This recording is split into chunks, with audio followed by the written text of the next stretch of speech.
Nesse vídeo aqui eu quero explicar de uma forma resumida e simplificada o que é dependência emocional. Embora muitas pessoas sintam, muitas pessoas sofram com a dependência emocional, mas também muitas pessoas nem sabem o que é dependência emocional. Eu já começo a explicar que a dependência emocional não é um sintoma que acontece durante um relacionamento. Fulano me deixou com dependência emocional. Fulana, pelo seu comportamento tóxico, me fez eu sentir dependência emocional por conta dela. A dependência emocional é um sintoma que vem da infância. Então você não fica dependente emocional na fase adulta. Você, na verdade, não superou a sua dependência emocional infantil. Porque nós, enquanto seres humanos, nascemos com uma dependência absoluta dos nossos pais ou cuidadores. Sem os nossos pais ou cuidadores, não haveria a mínima chance da gente sobreviver. Então a gente acaba dependendo de uma forma absoluta de um terceiro, de uma outra pessoa. Só que a depender de como é o ambiente que a gente cresce, a depender dos riscos psicossociais, digamos assim, a depender dos cuidados que os nossos pais nos dão, a gente pode realmente superar essa fase, passando de uma dependência absoluta para uma independência relativa, ao longo que a gente vai amadurecendo. Só que muitas pessoas estão fixadas nessa dependência absoluta da infância. Principalmente quando lá na infância você acaba não tendo pais ou cuidadores que foram suficientemente bons, digamos assim. Quando algumas necessidades básicas emocionais da criança não são atendidas, isso pode realmente deixar buracos emocionais que você vai buscar uma compensação na sua fase adulta. Então, quando a criança ela não se sente bem cuidada, digamos assim, onde ela não consegue se sentir segura o suficiente para encarar o mundo, né, para ter recursos de enfrentamento, ela pode se manter na agradável situação de ser uma eterna criança, como Freud diz.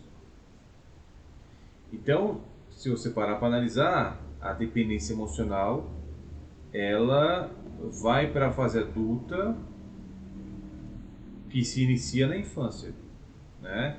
Então, o adulto dependente do outro, emocionalmente falando, não superou a sua infância, né? É bem interessante analisar dessa forma.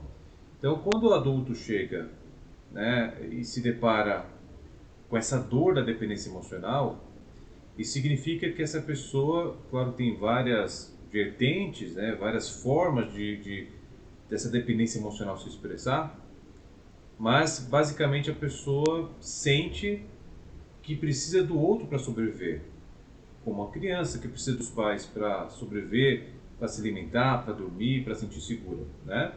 Então, o adulto com essa dinâmica ainda ativa busca na outra pessoa esse cuidado paterno, materno. Logo, uma dependência emocional um tanto dura, severa.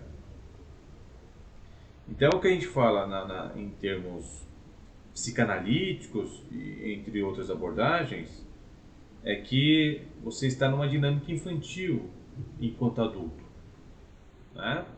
Então essa imaturidade emocional faz você realmente não querer de forma alguma abrir mão daquela outra pessoa. Então, para você ser feliz, depende do olhar do outro. Para você ser feliz, depende de como o outro vai te tratar. Para você ser feliz, depende de você sentir-se validada pelo outro. Mesmo que você não se sinta validada pelo outro, ainda assim você fica buscando essa validação. Então, também a dependência emocional vem da ordem dessa constância, dessa busca incansável de fazer o outro me enxergar, fazer o outro me validar. E aí você vai realmente tentando nesse relacionamento ser vista, amada, validada, a outra pessoa não corresponde à sua expectativa, mas você alimenta a esperança de que um dia essa outra pessoa vai sim enxergar e reconhecer a pessoa incrível que eu sou, né?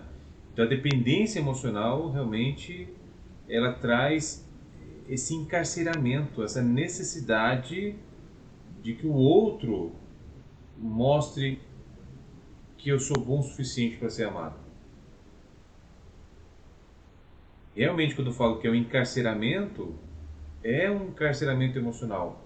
Você se sente escravo, escrava daquele olhar do outro, digamos assim, né? Como uma criança buscando o tempo todo o amor dos seus próprios pais. Então, na medida que você consegue identificar essas características, identificar essa dinâmica, você começa a olhar menos para o outro e começa a olhar mais para si mesmo, né? E é nessa auto-observação que você vai entendendo as suas dinâmicas, que você vai entendendo os resquícios da sua infância, e aí você vai tendo mais clareza de fato para caminhar em direção a essa independência relativa. Por que a gente fala independência relativa? Porque não existe nenhum ser humano que seja 100% independente. A gente precisa da outra pessoa para se relacionar, né? Então, isso faz parte da nossa condição humana. Não só se relacionar de forma amorosa, romântica, sexual, não. A gente sempre vai depender do outro. Seja um familiar, seja um amigo, seja alguém para eu amar, né?